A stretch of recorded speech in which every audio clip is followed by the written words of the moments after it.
눈에는 눈, 이에는 이, 봉쇄에는 봉쇄로 맞서기 시작했습니다. 지난 주말 이란과 합의점을 찾지 못한 트럼프 대통령이 호르무즈 해협을 역봉쇄하는 카드를 꺼내든 건데요.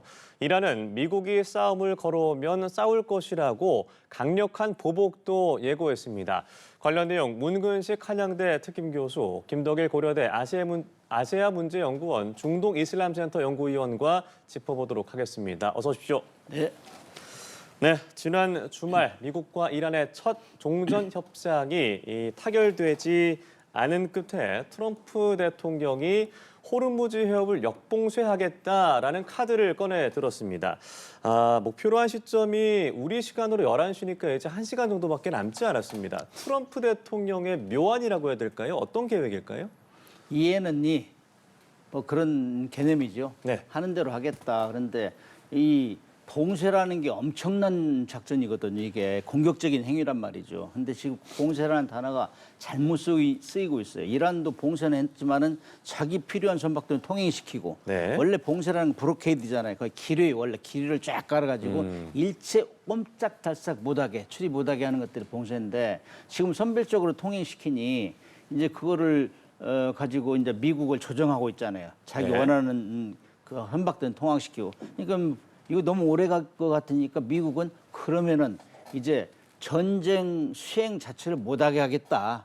그런 얘기예요. 그래서 원래 전쟁을 하려면 전쟁 물동량이 해상으로서 많이 투입돼야 되잖아요. 그다음에 이제 전쟁 비용을 그동안 했던 거는 다 기름을 팔게 했잖아요. 네. 원래 뭐 이란 석유 원유 같은 거 뭐 동결을 하고 팔지 못하게 하고 그랬잖아요. 그런 걸 다 풀어줬단 말이죠. 그런데 그것도 못하게 하고 근본적으로 전쟁 자금을 다 차단하겠다. 그래서 이란에서 나오는 배, 호르무즈를 통해서 네. 들어가는 배 다 식별해가지고 못하게 하겠다. 그다음에 그 근처 이란 관련 항구에 들어가는 선박도 다 차단하겠다. 그런데 이 말로는 쉬워요. 말로는 쉬운데 실질적으로 해상에 나가면 망망대해. 그렇게 하려면 미군 함정이 엄청나게 필요하고 네. 그다음 선박에 나오면은 레이더로 잡아서 검문 검색하고 뭐 적대행위가 있으면은 그거를 또 내리게 하고 뭐 억류시키고 이런 절차를 해야 되려면은 미국 혼자 하기 힘들기 때문에 아마 11시부터 하라 하면은 또 다른 청구서가 나오지 않을까. 일단 뭐 영국 같은 데는 나는 못하겠다 하잖아요. 네. 이건 엄청난 세력이 가져야 돼요. 근데 우리 같은 경우 지금 수차례 이 요구를 받았잖아요. 일본이나 우리 같은 경우는 파병 요청을 받았는데 실질적으로 이건 블록행 해상 봉쇄를 한다는 건 아주 극심한 이건 그 공격 행위에 속해요. 그렇기 때문에 이란은 여기에 대해서도 엄청나게 반발할 것이고 그래서 일단 11시부터는 이란으로 가는 입출하는 선박을 다 통제하겠다. 여기에 대해서는 지금 뭐 저 이란 같은 경우는 그래? 그러면 또 하나의 호르무즈보다는 작지만 홍해까지 차단하겠다. 예. 이렇게 나오니까 거의 확전 분위기죠. 실질적으로 많은 사람들이 지금 희망을 했던 것이 휴전 협상을 하면 좀 수그러들겠다 했는데 실질적으로 변화된 거는 트럼프 대통령이 완전히 그 이란을 전기하고 뭐 이 시설 교량까지 다 파괴하고 그다음에 새로운 문명 하나의 문명 없애겠다. 네. 이렇게 하면서 거의 핵폭탄을 쓸 것 같이 이런 식으로 발언했는데 그 아주 고도의 아주 극심한 전쟁으로 치닫다가 잠깐 숨고르기 들어간 거 외에는 크게 달라진 게 없어요. 지금 기존의 입장을 똑같이 주장하다가 그것도 안 되니까 지금 그래 그러면 내가 나도 봉쇄하겠어. 이란을 완전히 차단하겠어. 이런 상황이기 때문에 많은 사람이 기대와 반대로 가고 있다. 저는 그렇게 보고 있어요. 예. 일단 뭐 2주간의 휴전이 일주일 정도 남은 상황에서 지난 협상이 좀 원활하지 않으면서 트럼프가 묘수를 던진 것이 아닌가 싶은데 어떻게 보면 이제 확전의 우려가 나타날 수 있는 부분 아니겠습니까? 이게 어떻게 통제를 한다는 건지 일단 이란의 카드를 역으로 좀 이용하는 거라고도 볼 수 있겠는데 말씀하신 대로 충돌이 불가피할 것 같은데요.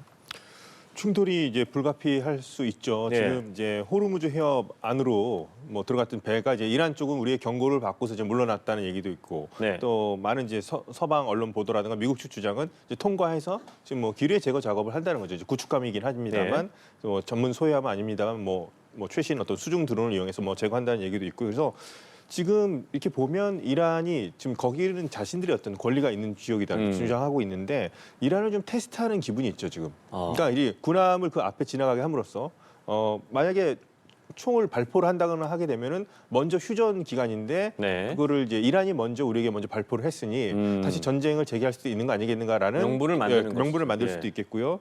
그다음에 뭐 트럼프 대통령이 처음에는 이제 같이 뭐 합작 얘기도 하고 있었죠. 뭐 이 통행료 같은 거 네. 했었습니다만 이번 협상 들어가기 전에 이제 입장은 이제 완전히 어떻게 정리했냐면 항해의 자유가 보장되어야 한다는 식으로 얘기를 했습니다. 그래서 이란 측과 그것이 이제 많이 또 대립했던 것 중에 좀 핵이 중심적인 어떤 논의 주제이긴 했습니다만 협상에서 호르무즈 문제도 있었던 것이죠. 그래서 협상이 결렬되고 난 후에 지금 하는 걸 보면 제이디 벤스 부통령이 한 말이 좀 의미심장했었죠. 네. 이것이 마지막이고 최선의 어떤 제안을 이란 쪽에 넘기고 가겠다라고 얘기를 했습니다. 그러면 이란 쪽에 그 제안을 이제 받으라는 거죠. 그래서 저는 그게 또 하나의 치유통첩이 아닌가 이제 생각을 했고요. 협상이었습니다만 그리고 그것을 이제 받으라고 하면서 그와 동시에 진행하는 것이 지금 바로 이러한 이제 재봉쇄라고 할까요? 지금에서 해상 봉쇄를 하는 건데 이렇게 될 경우에는 이란 경제가 지금 뭐 통행료 받는 거뭐 올바른 방법은 아니겠습니다만 지금 통행료로도 받고 있고 원래는 이제 원유를 수출하게끔 되어 있죠. 네. 국제 제재를 받고 있습니다만 싼 값으로라도 중국으로 통해서 수출을 하고 있는데 그러니까 이란 경제 수입원을 완전히 끊어서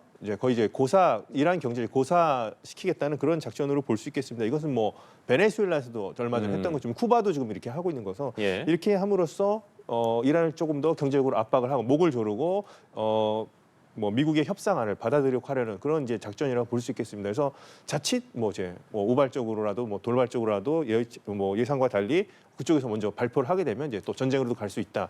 이렇게 이제 두 가지 여러 이제 시나리오를 준비하면서 이란을 압박하는 카드라고 볼 수 있겠습니다. 예, 말씀하신 대로 뭐 베네수엘라, 쿠바 모델을 말씀하셨는데 사실 그곳은 미국과 가까운 카리브해의 연안인 것이고 호르무즈 해협은 실질적으로 이란이 지금까지 전쟁이 40일 동안 진행되는 동안에 이 통제하는 카드로 확실하게 좀 못을 박은 상태였는데 이렇게 역봉쇄가 가능할 것인가? 이거 소해함을 보낸 것도 그 작전의 일환일 것인가? 말씀하신 대로 이란을 통하는 것들은 우리가 차단하겠다, 납포하겠다라는 얘기도 했고요. 나머지 선박과 관련해서는 자유롭게 항행을 보장하겠다라고 했는데 일단은 이란의 통행료를 내는 선박을 어떻게 파악한다는 걸까요? 그러니까 상당히 어려운 거란 말이죠. 네. 그거는 뭐 노골적으로 하는 나라가 어디에 있겠어요. 지금 상황이 일단 통과하고보자 이면 계약을 한다든지 이렇게 했을 건데 실질로 그걸 찾아내는 절차가 얼마나 어려울 것이며 또 사실 가다가 이란 사실 기만하는 게 많아요. 기만행위. 네. 이란 길을 안 달고 다른 나라를 달고 특히 뭐 중국이나 러시아 같은 국기를 달고 간다든지 또 러시아하고 중국 같은 함정을 동행해서 이렇게 같이 간다든지 선단을 구성해서 이런 경우를 어떻게 식별할 것이며 이거는 실질적으로 어려운 거거든요. 그렇게 하려다 보면은 충분한 정보가 있어야 되고 사전에 그다음에 일단 호르무즈 해협 근해를 완전히 장악을 해야 그렇게 이제 역량을 발휘할 수 있단 말이죠. 왜냐하면 장악을 한다는 거는 미국 함정이 근접해 있어야 돼요. 그러나 지금 미국 함정 자체도 호르무즈 해협에서 날아오는 미사일을 위협 때문에 멀리 떨어져 있다가 이번에 두 척 시범적으로 이렇게 접근하다가 또 물러난 걸로 알고 있는데 예. 이렇게 제공권이 확보되지 않으면은 이건 실질적으로 불가하다. 특히 그 호르무즈 해협은 지금 수많은 고수정이 은둔해 있고 그렇기 때문에 이거는 함부로 갈 수 없는데 지금 거기서 다 식별을 하려면 가야 돼. 함정이 직접 가서 납포하고 필요하면 검색하고 이런 걸 해야 되는데 그걸 어떻게 할지 저는 감이 잘 안 와요. 그리고 망망대해요. 호르무즈 해협은 가깝잖아요. 이 폭도 좁고 그런데 네. 거기를 장악하면 괜찮은데 지금 미국이 원하는 건 나오는 거 밖에서 하겠다는 얘기예요. 오만만. 예. 뭐 이 호르무즈 밖에. 이런 데서 하려면은 정말로 수많은 세력이 필요한데 과연 그게 가능할까? 저는 해군 작전 차원에서는 거의 실현이 어렵다 이렇게 보고 있어요. 아까 네. 얘기했듯이 그렇게 해놓고 내가 봉쇄 가만히 안 놔두겠어 했는데 거기서 그 예를 들어가지고 그거를 이제 시험 테스트 해가지고 네. 그야말로 적대행위를 한다. 그럴 때부터는 진짜 확전으로 가는 거죠. 어쩔 수 없었다. 이렇게 갔기 때문에 그런 상황에 다 대비해야 되고 아까 소해 얘기하셨지만은 네. 소해라는 거는 그 해역을 장악할 수 있어야 가서 소해 작전을 해요. 기류 제거를 하려면은 계속 공격 들어오는데 누가 들어가겠어요. 그래서 그런 복잡한 절차가 사전에 정지가 돼야 이 해협을 통제할 수 있는데 지금 말로만 이렇게 하는 것 같다는 생각이 들어요. 교수님은 일단 현실적으로 좀 어려운 작전이 될 것이다라는 말씀이신데 일단 만약에 가정을 해서 미국이 이란을 통하는 선박들, 원유 선박들을 모두 통제한다고 하면 이란이 받을 수 있는 타격은 어느 정도가 될까요? 지금 상당 부분 이란 경제가 상당히 지금 이미 어려운 이미 상태라고 어려운 보면 상당히 상황이지만, 네. 되겠고 이란도 호르무즈 해협을 통해서 이제 수출입을 하는데요. 수입 같은 경우에는 이란이 어떤 식량 같은 것도 필요할 것이고요. 네. 의약품도 필요하고 그러니까 생필품이 필요한데 뭐 이것도 만약에 포함이 된다 할 경우에는 이란 경제 고사뿐만 아니라 이란 국민에게도 엄청난 이제 고통을 받게 되겠죠. 그래서 이렇게 함으로써 과연 이란이 협상장으로 나올 것인가? 그거에 대해서는 이제 조금 더 생각을 해봐야 되겠죠. 그런데 트럼프 대통령은 발언 자체는 뭐 가을까지도 갈 수 있다, 뭐 유가가 오를 수 있다 이런 얘기까지 하면 이건 분명히 유가가 오르는 신호이면 분명하니까요. 네. 그래서 뭐 이것은 뭐 가을까지 안 갈지는 모르겠지만 이것도 약간은 좀 이제 과장하는 면도 있다 봅니다. 왜냐하면 11월까지라면 이제 중간 선거 있는데 그때까지 계속 유가 부담을 안고서 갈 것인가 아니면 이제 우선 이렇게 이란 측에 계속해서 이렇게 압박을 하는 거라고 볼 수 있겠죠. 그래서 이렇게 되면 경제가 정말 끝날 것이다. 근데 지금 이란 체제 지금 지도부들도 상당 부분 고민을 많이 할 겁니다. 어떻게 보면 이제 협상장에 나왔는데 성과는 얻지 못하고 돌아왔죠. 예. 동결 자산 같은 것도 이제 기대를 하고 해제를 기대하고 갔을 텐데 그래서 상당히 지금 경제적인 부분이 지금 꽉 막혀 있는 상황인데 그 안에서도 지도부들이 겉으로 보기엔 단결돼 보이긴 합니다만 안에서는 얘기가 있겠죠. 이거 만약에 봉쇄를 만약에 이제 작전이 돼서 만약에 성공을 한다면 미국 뜻대로 된다면 이란 그 국민들 삶 자체가 어려워지는데 그 체제가 유지가 되겠느냐. 조금 좀 숙이고 미국에 들어가야 되는 거 아니냐. 아니면 정말 결사항전 끝까지 가야 된다. 뭐 휴전이 지나고 난 다음에 전쟁으로 가야 되지 않냐. 뭐 이런 식으로 해서 이란 지도부 안에서도 지금 엄청난 고민이 있을 것 같습니다. 네, 일단 말씀하신 대로 지난주에 휴전이 결정이 되고 나서 국제 유가도 많이 떨어졌고 또 증시는 반대로 많이 반등을 해줬었는데 지난 주말에 협상이 이제 불발이 되고 트럼프의 이런 작전에 대한 어떤 SNS에 글이 올라오자 유가가 다시 $100대로 급등을 하게 됐습니다. 그러니까 유가가 급등한다는 것은 당연히 경제에 미칠 타격은 어마어마할 텐데 트럼프도 이를 모르지는 않을 거란 말이죠. 트럼프의 생각은 뭘까요? 이게 이렇게 이란을 압박을 줘서 전쟁을 빨리 끝내는 형태로 가겠다는 것인지 장기화가 되더라도 경제에 좀 어느 정도 영향을 미치더라도 이건 확실하게 좀 모습 바뀌겠다라는 걸까요? 트럼프의 확실한 의도는 출구 전략을 빨리 세워야 되는데 그게 네. 이제 이란의 완전한 핵 프로그램 포기잖아요. 예. 그러니까 절대로 이란이 양보를 안 하죠. 우리는 다 두드려맞고 경제가 나라고 떨어졌는데 이제 경제적인 보상을 해달라. 거기 동결자산 뭐 해제하는 거, 그다음에 각종 제재를 풀어달라 이런 것들인데 그런 것들 미국 안 해주면서 또 핵 프로그램을 완전히 포기하라. 네. 이렇게 지금 평행선을 달리고 있잖아요. 이것이 해결이 돼야 트럼프도 자연스럽게 빠져나오는데 이거를 안 해주니까 참 이건 그 이란에서도 지금 내부에서도 지금 말이 많잖아요. 네. 그거 함부로 동의하지 마라. 지금 먹고 살기 힘든데 정말 전쟁을 빨리 끝내야 되는데 그런 막 이견들이 막 생기고 있는 상황이란 말이에요. 지금 분란이 일어나고 있는데 트럼프는 그걸 이용해가지고 자우중에 내 목표만 달성하면 나는 나오겠다. 지금 이란은 절대로 이건 경제적 보상하면 할 수 없다.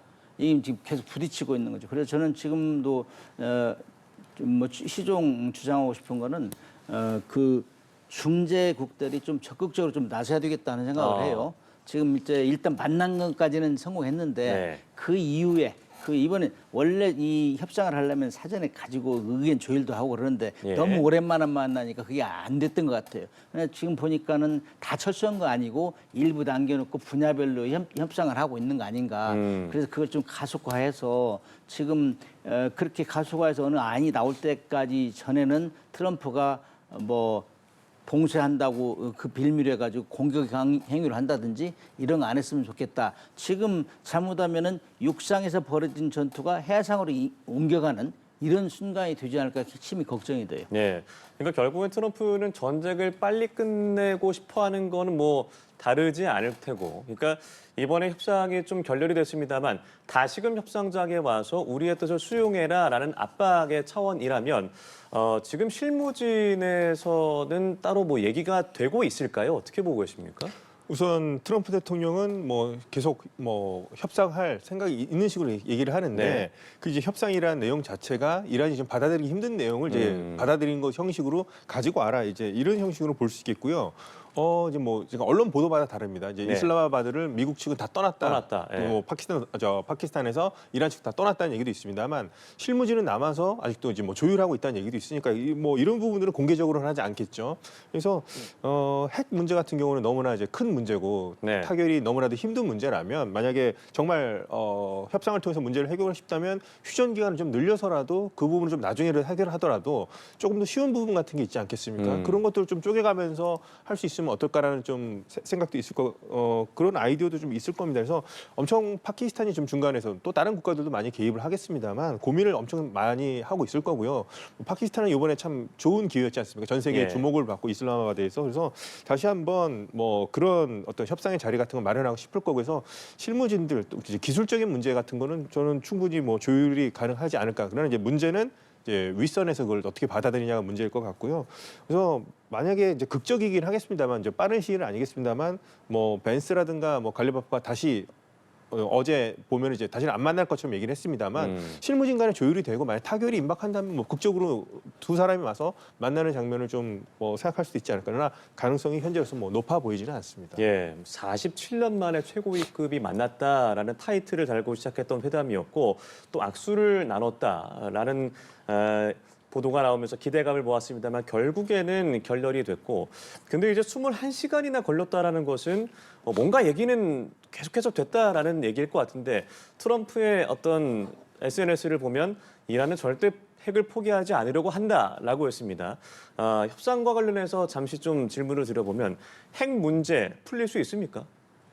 핵 문제를 이란은 절대 포기 안 한다고 하겠죠. 네. 그러나 이제 트럼프 대통령은 전임 정부 그러니까 그 오바마 대통령 때 했던 그거보다는 차별화를 할 정도로 해야 된다. 그거잖아요. 네. 그래서 그게 가장 대표적인 게 지금 60%가 농축한 농축우라늄을 끄집어내면은 그거는 뭐 트럼프는 그거 가지고 이제 탈출할 기회가 되는 건 출구 전략을 찾는 거죠. 네. 그러나 이란 같은 경우는 그럴 것 같으면 진짜 우리 핵무기 개발했지. 지금 우리는 개발 단계인데 개발도 안 한 상태에서 이렇게 무차별하게 폭격을 받았기 때문에 이건 포기할 수 없는 거란 말이죠. 그리고 완전히 숨겨놔야 국민들이 무엇 때문에 우리가 지금 공격을 받았는지 국민들 들고 일어날 가능성이 많단 말이지. 이걸 뺏기면은.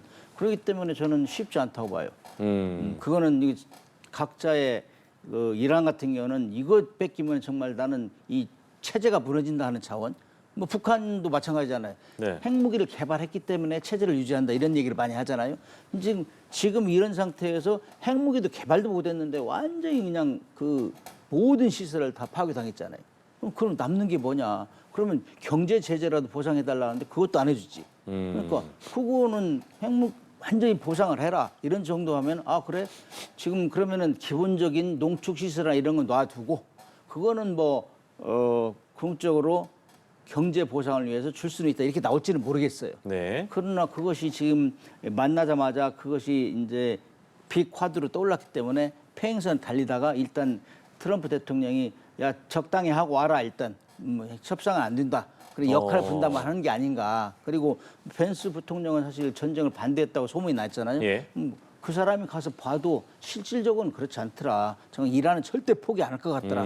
그렇기 때문에 내가 어떻게 내가 완화할 수 있느냐 이걸 주장하고 있는 거죠. 지금. 말씀하신 대로라면 협상이 너무 어려울 것 같다는 생각이 드는데 그러니까 트럼프의 계획은 협상은 어려울 것 같으니 이렇게 역으로 호르무즈를 봉쇄하고 나서 우리가 승리했다라고 그냥 마무리 짓는 그 형태로 갈 가능성도 있다라고 볼 수 있는 거예요?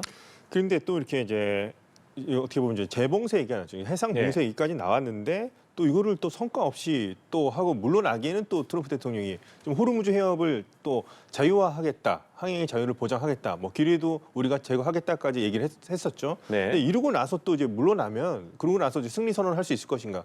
오히려 여기 이제 또 발을 들였으면 트럼프 대통령 뭐 타코라는 별명도 있긴 합니다만 네. 이렇게 또 보면 전략 자산이라 군사 작전을 어떻게 본인이 하기로 결정했을 경우에는 물러나는 경우는 좀 보지는 또 못한 것 같기도 합니다. 그래서 이런 부분이 상당히 이제 우려되는 부분도 있습니다만 이 부분은 또 호르무즈 해협을 본인이 또 이걸 해결하겠다고 지금 또 얘기가 나온 거기 때문에 네. 어떻게 해서든지 뭐 어떤 방향으로 갈지는 좀 모르겠습니다만 이 부분에 대해서는 또 계속해서 언급을 할 것 같고요.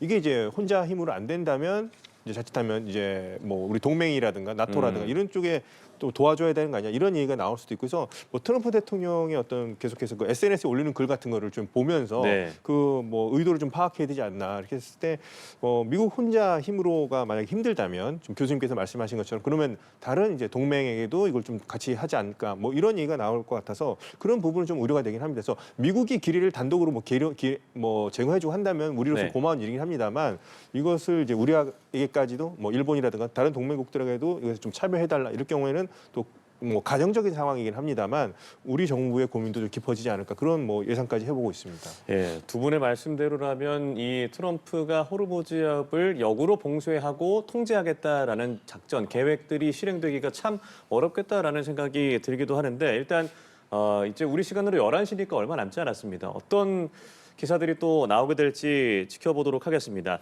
이런 가운데 이란은 이 홍해 입구 바브엘만데브 해협까지도 봉쇄하겠다라는 얘기를 하고 있습니다. 이미 후티 반군이 공식적으로 참전 계획을 밝히면서 나왔던 얘기인데 실질적으로 후티 반군이 이 지역을 봉쇄하게 된다면 그에 따른 어떤 피해는 어느 정도라고 볼 수 있을까요? 국제사회에서? 통상 거기는 10% 정도 통항한다. 네. 거기는 기름뿐만이 아니라 생필품 뭐 이런 것까지 통한다. 그러니까 통상 호르무즈해협하고 해서 한 30% 40%가 이제 세계 경제를 굉장히 영향을 미치기 때문에 네. 비산유국 이런 데는 정말 엄청난 타격이 크겠죠. 그래서 이거는 걷잡을 수 없이 이제 미국이 비난을 받을 것이고 왜냐하면은 뭐 그 잘 통항하고 있는데 문제가 없는데 이제 전쟁이 일으켜서 이렇게 된 거는 원인 제공은 일단 미국하고 이스라엘을 이제 꼽잖아요. 그렇기 네. 때문에 트럼프도 상당히 부담이 있죠. 지금 뭐 역 봉쇄를 해가지고 이란 함정만 딱 핀셋으로 찌그러내듯이 하겠다 하는데 그렇게 나오니까 그러면 후티 반군을 이용해서 홍해까지 이제 막겠다 이렇게 되면은 지금 미국 트럼프 대통령이 더 코너에 몰리는 게 되는 거죠. 그건 뭐 세계 경제가 나락으로 떨어지기 때문에 특히 이제 그 중국하고 러시아 이런 데는 지금 딱 관망하면서 자기들에게 어떤 피해가 있지 않는 한 미국을 계속 어렵게 만든단 말이죠. 네. 그러면서 홍해나 이런 데서 미국의 영향력을 이제 감소시키는 게 그들의 목적이기 때문에 그래서 저는 미국이 이렇게 계속 강대강으로 이란하고 나가면은 이란이 훨씬 유리하다 이거죠. 지금까지 전황을 보면은 이 조그마한 해협을 딱 장악함으로써 미국을 진짜 막 흔들다시피 이렇게 하고 있는데 그거를 계속 또 강대강으로 나가면은 미국이 훨씬 불리하다. 네. 그래서 그런 방향으로 가지 않도록 홍해까지 차단되지 않도록 하는 것은 미국에 신경 써야 될 일이다.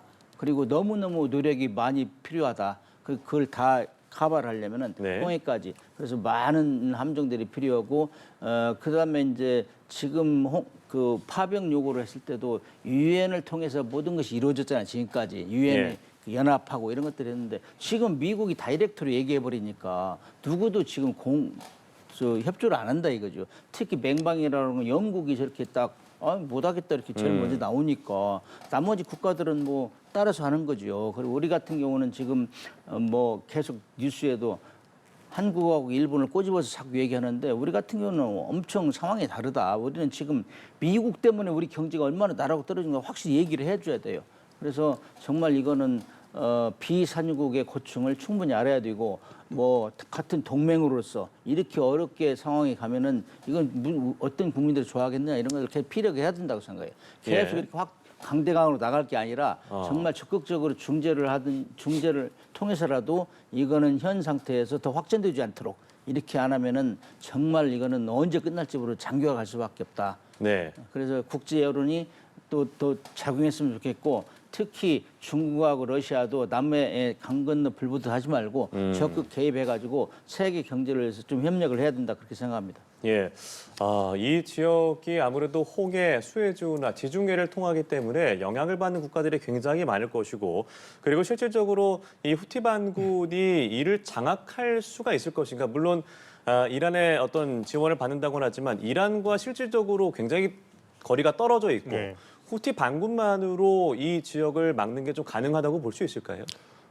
이제 우선 후티 반군 같은 경우에는 다른 저항의 축들 중에서 여러 개가 있죠. 네. 이란 세력 중에서 헤즈볼라와는 또 좀 성격이 다릅니다. 헤즈볼라는 정말 이란이 레바논에 가서 자식 같은 존재라고 본다면 후티는 약간 종교도 좀 다르고 이란과 종교도 다르고 거리로도 좀 떨어져 있고 예. 오히려 후티 스스로도 자신은 대리 조직이라기보다는 좀 이란과 그래 좀 대등한 파트너라고 생각하는 경우도 있어요. 그래서 훨씬 더 헤즈볼라에 비해서 좀 더 자율성이 있는 조직이라고 보시면 되면서 꼭 그렇게 이란과 자신들을 연계해서 운명 공동체라고 생각 안 하는 경향이 있습니다만 네. 제가 이제 유에서 보는 것은 2월 28일 날 전쟁이 일어났었는데요.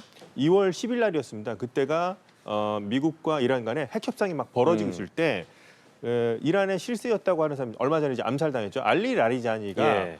오만에 갔었을 때 후티 쪽 사람들을 만난 적이 있습니다. 그래서 그 자리에서 이제 뭐 어떤 얘기가 오갔는지 자세하지는 않습니다만 언론 보도에 따르면 만약에 이란이 전쟁에 빠질 경우에는 같이 움직여 달라 뭐 그런 얘기가 오갔다고 얘기가 많이 나오고 있어요. 그러면 이미 이란도 협상하면서도 전쟁이 일어날 걸 대비했다고 볼 수 있겠죠. 그래서 지금 뭐 이란 국영 방송이 호르무즈 넘어서 바벨만데브 홍해까지도 얘기를 했다면 아마도 그때 한 약속을 지키려고 하는 것이 아닐까를 이제 추측해 볼 수 있겠습니다. 그래서 네. 지금까지 후티는 약간 좀 소극적인 상태였죠. 참전도 늦었습니다. 참전도 늦었고 공격도 이스라엘을 향해서 이제 미사일 쏘는 것으로 했고 아직까지 이제 바벨만데브 홍해를 아직 공략하고 있지는 않은데요.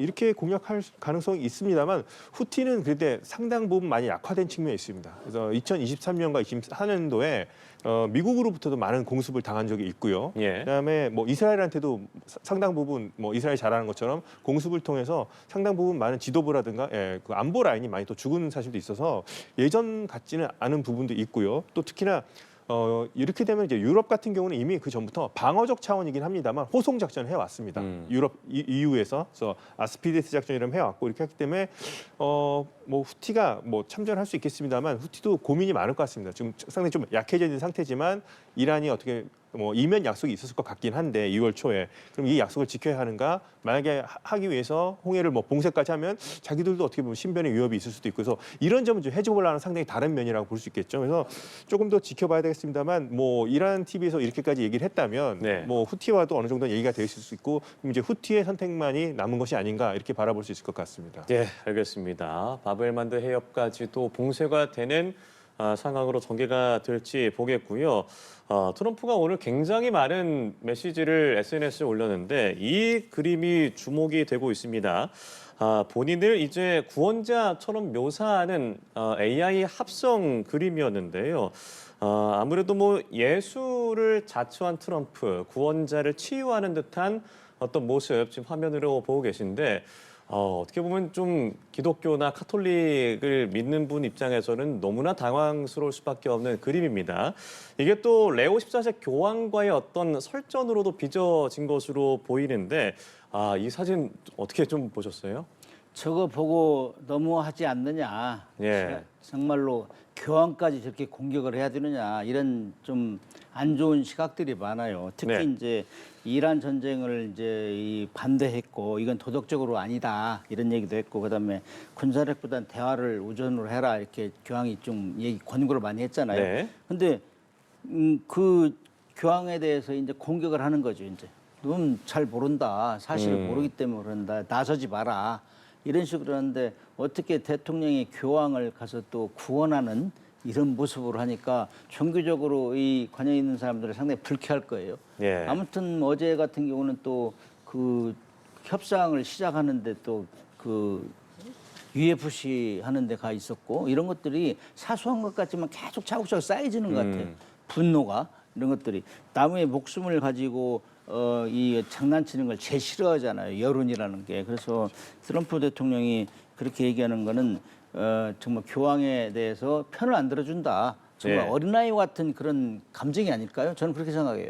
뭐 미국에서는 더 안 좋은 얘기로 표현을 하던데 이건 내 편 안 들어준다고 다 적으로 세워버리고 그러면 이 교황까지 이렇게 공격하니까 정말 치사하다 그런 얘기를 많이 하는 것 같아요. 네, 말씀하신 대로 이제 교황이 이제 기도회 소셜 미디어를 통해서 하느님은 어떤 전쟁도 축복하지 않는다. 전능에 대한 망상이 전쟁을 부추기고 있다. 이런 비판에 트럼프가 맞대응하는 성격들이 계속해서 반복되고 있는 건데요. 이런 것들 이제 그 레오 14세 교황과도 설전을 벌이고 또 지난 협상 과정에서 말씀하신 대로 골프를 치고 뭐 UFC 경기를 관람하는 등 우리 입장에서 너무나 이해가 안 되는 거죠. 이제 부통령이 가서 이 협상을 하는 와중에 어떻게 보면 이제 실질적으로 좀 메시지를 빠르게 주고받아야 되는 상황임에도 불구하고 트럼프가 그렇게 행동을 했다는 점, 뭔가 여유가 있어서인가 아니면 협상에 대해서 그렇게 뭐 신중한 생각을 갖고 있지 않았던 건가? 트럼프의 심리를 어떻게 이해를 해야 될까요? 여유가 있는 것처럼 이제 보이기 위해서 오히려 그렇게 일정을 잡은 것이 아닌가 할 정도로 그러니까 오히려 자기는 협상 결과 연연하지 않는다고 계속 얘기를 해왔고 네. 그런 모습을 좀 저는 좀 연출한 부분이 있다고 생각합니다. 이란이 절박하지 나는 뭐 미국은 그렇게 절박하지 않아 이런 모습을 연출했던 것 아닌가 일부러 그렇게라도 생각해 볼 수 있겠고요. 그다음에 이제 뭐 공교롭게도 미국인 교황 있지 않습니까? 네. 레오 14세도 그렇게 트럼프 행정부와 갈등을 빚는다는 점도 참 같은 미국인끼리 참 좀 특이하기도 하고 제가 좀 의문을 드는 건 지금 트럼프 행정부에서 제이디 벤스 부통령하고 마르코 루비오 국무장관 상당히 중요한 인물들인데 예. 둘 다 공교롭게도 가톨릭 신자들이거든요. 저 트럼프 행정부에 몸을 담고 있지만 그 두 사람의 생각은 어떨지 저는 상당히 좀 개인적으로 궁금합니다. 예, 알겠습니다. 두 분 말씀은 여기까지 들어보도록 하겠습니다.